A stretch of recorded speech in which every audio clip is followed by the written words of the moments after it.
Now, I'll show you some examples, some before, after examples, so that you can see what I mean when I talk about simplicity in presentation design.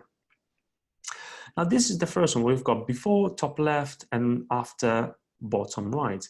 Now, if Steve Jobs, when he introduced the first MacBook Air, the thin laptop, he could have followed a standard approach with a title, bullet points, and he could have looked at the slides without looking at the audience, saying, okay, today we are super excited to launch a new product. We are calling it MacBook Air.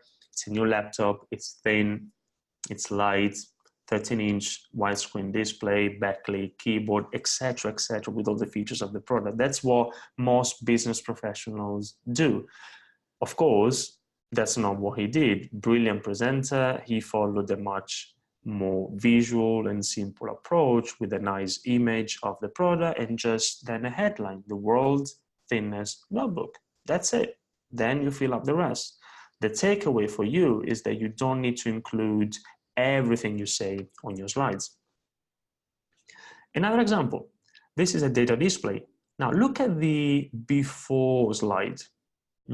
What's wrong with it? Think about it.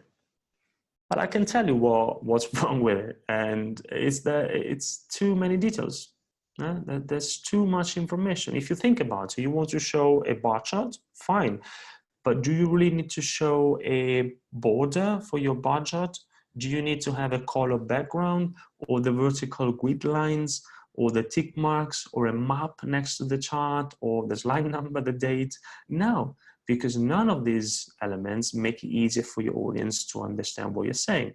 So what you have on the after version is the absolute essence of your design. So you've removed all the unnecessary elements.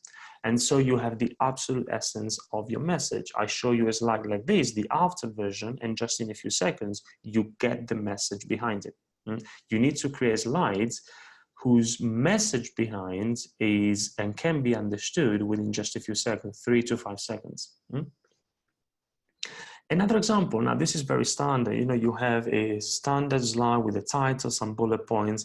Now in that particular example, all the presenter wanted to say was that car registrations went up by 8%. Now, for that, remember the ABC, for that particular audience, for what they needed in that particular context, that might have been an important message. We are not judging this now. We are just looking at the design side of things. If that's all the presenter wanted to say, then there is no need to include all the other bullet points on his or her slides. You can follow a more visual and simple approach. And by the way, it doesn't have to be visual all the time. In this case, it could be just a huge plus 8% in the middle of the slide, much more effective. Similarly here, we want to show it a table, some data, numbers, that's fine. But every time you show data, now ask yourself, what's the story behind the data?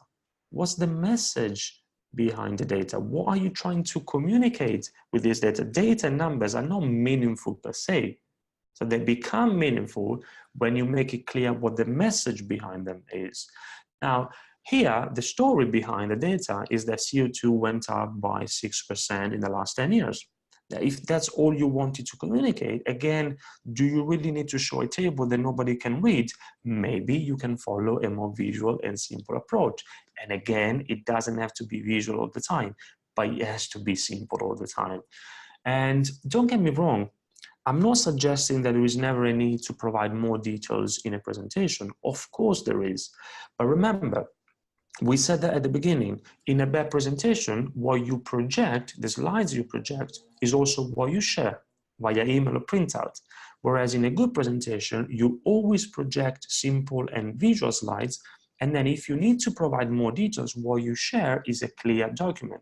So slides and documents are not the same thing, and they should be separated. And that's what professionals do.